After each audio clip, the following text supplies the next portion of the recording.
Okay, let's just state the facts. Jane Seymour is 74 years old, and she looks like she just stepped out of a time machine from like 30 years ago. Me? I look like I just crawled out of a 72-hour meeting about printer toner. So, I decided to do the most logical, completely unhinged thing I could think of. For the next 7 days, I'm going to live, breathe, eat, and exercise exactly like Jane Seymour. This isn't just some experiment. Oh no, this is a heist. I am literally attempting to steal her youth. So on the left, you see our target, poised, glowing, just effortlessly timeless. And on the right, well, that's your humble narrator, a guy who considers finding matching socks a major life achievement. The stakes could not be higher, people. Can a normal person even survive the routine of a Hollywood icon? Or am I just going to end up tired, hungry, and covered in chicken feed? If you want to see if this whole catastrophic mission succeeds, do me a huge solid and just obliterate that subscribe button, hit like, and please tell me in the comments what celebrity routine I should try to survive next. All right, let's do this. And just like that, the Great Age Reversal Challenge was on. I really thought I was ready. I thought I was prepared, but I had absolutely no idea that the first and most brutal test wasn't going to be in the gym. It was going to be in my own kitchen. Okay, let's talk about the diet. Jane Seymour eats one main meal a day. That's it. That's not a diet. That's basically a hunger strike with better branding. And I was about to find out exactly how long a day can feel when you're only allowed to eat one time. This number right here. This is the loneliest number in the entire world. For the next 24 hours, that is how many meals I am allowed to eat. One. Not one big meal, not one extended, grazing session, one single meal. And here's the part that just blows my mind. Look at the sheer, unbothered calm in this quote. Jane says she's never on a diet. She just makes good choices. Meanwhile, my stomach is already making noises that sound like a horror movie soundtrack. Her zen-like discipline versus my impending hunger-fueled panic, this is going to be a very, very long week. And here it is, my good choice. Behold, my one and only meal for the entire day. Some vegetables, and I quote, a handful of chicken. My hand apparently is the size of a doll's. I mean, the plate is so empty it practically has an echo. I ate this in about 45 seconds and then spent the next 23 hours just staring at my refrigerator like it was a long-lost love. So, day 2. My body was running on nothing but fumes and the faint memory of that one tiny piece of chicken. And that's, of course, when Jane decided to throw her bizarre and frankly intimidating workout regimen at me. If the diet was mental torture, the workouts were about to become very, very physical torture.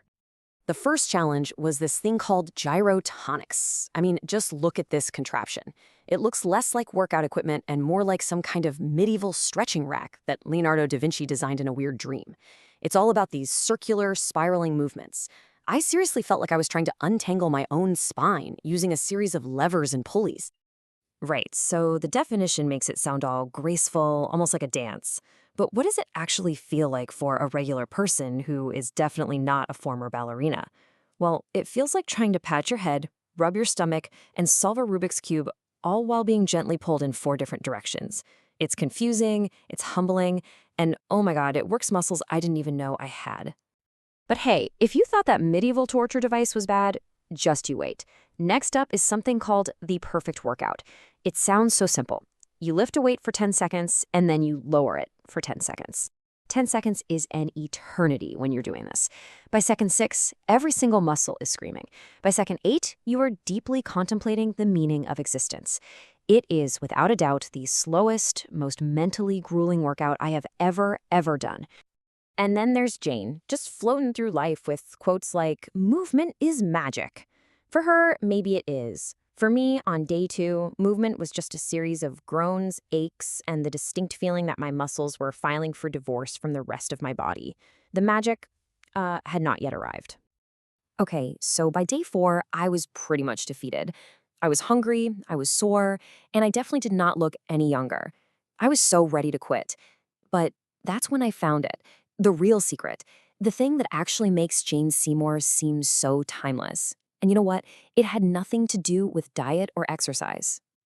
It turns out her day doesn't start with some punishing workout. It starts with a wiggle. No, seriously, she literally just lies in bed and wiggles like a fish to wake up her spine.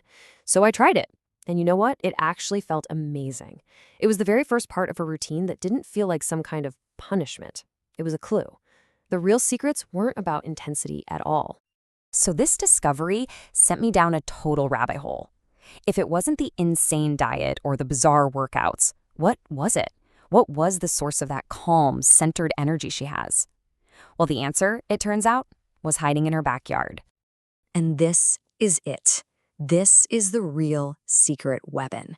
Jane Seymour starts her morning by feeding her koi fish by hand. I always just thought this was some quirky celebrity hobby, a nice little detail for a magazine article. I was so wrong. This is not a hobby. This is a powerful meditative practice. I mean, look at this. Actual research shows that interacting with aquatic environments, what scientists call blue spaces, genuinely lowers your stress hormones, like cortisol. It reduces anxiety, it enhances mindfulness. The gentle movement of the fish gives you something called soft fascination, which lets your brain actually recharge. This isn't just feeding fish, this is legit therapy. And the secrets don't even stop at the pond, because it's not just the fish. The woman also has chickens. She goes out, says hello, and collects her own fresh eggs. And again, I thought, oh, that's just a charming country living thing. And again, I was completely wrong. Get this. Studies have shown that raising chickens can reduce depression and significantly lessen feelings of loneliness. The simple act of just caring for them gives you routine, responsibility, and a real sense of purpose. Her true secret isn't about punishing her body. It's about nurturing her soul with these incredibly simple, grounding, and scientifically backed daily rituals.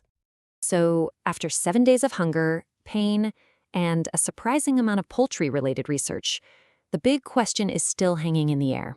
Did it work? Did I successfully pull off the heist and steal Jane Seymour's youth? Well, here's the honest-to-God verdict. My expectation was totally superficial. I wanted to look younger, get ripped, maybe have my skin start to glow with the light of 1,000 suns, The reality? I was mostly just hungry. But, and this is the really crucial part, I was also calmer, more centered. The real benefits weren't physical at all. They were mental. So yeah, I'm not keeping the 1 meal a day thing. That's just insane. But I am keeping some of the real secrets. The morning wiggle is a total game changer. Daily sunscreen is a no-brainer.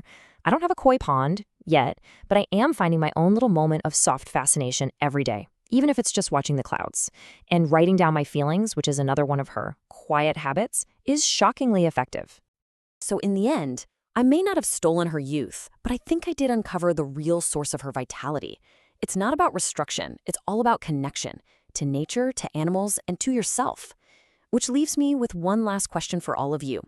What's one celebrity habit you'd be brave or maybe crazy enough to try for a week? Let me know down in the comments.